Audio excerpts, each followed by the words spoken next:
দেখেন ভাই, ধুস ভাই আপনার আমার, বুঝছেন কি বলছি? কারণ এসব মেয়েদের আমরা চান্স দেই, যার কারণে সোশ্যাল প্ল্যাটফর্মে এরা বছরের পর বছর টিকে থাকে। আপনারা ভালো সবাই এদের সাপোর্ট করা বাদ দেন, ঠিক আছে? ফ্রেন্ড লিস্ট থেকে ডিলিট করে দেন, তাহলে দেখবেন এরা আর এদের সাহস হবে না আর সোশ্যাল প্ল্যাটফর্মে এসে এই আজে বাজে ভিডিও ছাড়া, আজে বাজে কমেন্ট করা, তারপর ধরলেন এই যে মোটিভেট করা ছেলেদের, ঠিক আছে? এসব বাদ দিবেন নোংরামি। এদেরকে যতদিন পর্যন্ত আপনারা সবাই সাপোর্ট করবেন ততদিন পর্যন্ত এরা নোংরামি ছড়াবে চারপাশে। যার কারণে যারা ভালো মেয়ে, যেসব ভালো মেয়ে আছে, ছেলেমেয়েরা আছে ফেসবুকে মাঝে মধ্যেও আসে, ঠিক আছে? তাদের দুর্নাম হয় এদের জন্য, ঠিক আছে? তাদেরকেও আমরা খারাপ মনে করি বিভিন্ন কারণে, হয়তো তারাও খারাপ। তো এসব ভাই ছেড়ে দেন, ঠিক আছে? এসব মেয়েদের আপনারা বালা সাপোর্ট করা বাদ দেন, তাহলে তারা এমনি নিচে নেমে যাবে। আর যখন নিচে নেমে যাবে তখন তারাই মাপ চাবে আপনাদের কাছে।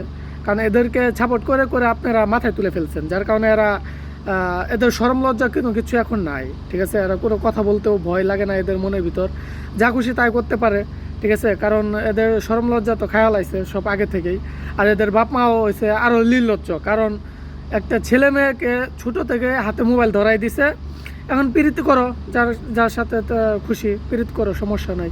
এখন পীড়িত করতেছে, একটা লিঙ্ক বের হইতেছে, একটা খারাপ একটা ভিডিও বের হইতেছে, বিভিন্ন মানুষও কমেন্ট করতেছে বাপ মায়ের নামে। এতে এই বিষয়টা তারা মানে আরও আনন্দ পায়, ঠিক আছে? এই বিষয়ে তারা আর বেশি আনন্দ পায়, ও আনন্দ উপভোগ করে। তো এসব চান্স কারা করে দিচ্ছে? আমরা নিজেরা করে দিচ্ছি, ঠিক আছে? তাদেরকে সাহস দিয়ে দিচ্ছি আমরা বেশি। তো ভাই আপনারা খারাপ নেবেন না, আমার কথাটা খারাপ মাইন্ডে নেবেন না, ঠিক আছে? হয়তো আমি আপনাদের সবার ছোটো, বাট আমি যে কথাগুলো বলছি, ঠিক আছে, আপনারা একবার ভেবে দেখুন। এসব নারীদের আপনারা যতদিন পর্যন্ত সাপোর্ট করবেন, নারী না পুরুষও আছে কিছুটা, তো এদেরকে আপনারা যতদিন পর্যন্ত সাপোর্ট করবেন ঠিক ততদিন পর্যন্ত এরা আপনাদের মাথায় চড়ে বসবে, ঠিক আছে? সাপোর্ট করা বাদ দেন, যখন দেখবে যে না এই প্ল্যাটফর্মে এসে আমাদের কোনো লাভ হচ্ছে না, বা এখানে এসে আমরা কোনো সাপোর্ট পাচ্ছি না, ঠিক আছে, তখন তারা অনায়াসে এখান থেকে চলে যাবে।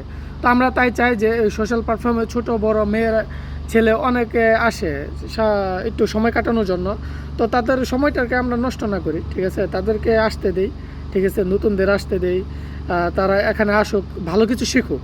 তো এইসব নষ্ট আমি শেখার জন্য তো আর তারা ফেসবুকে আসে না, তাই না?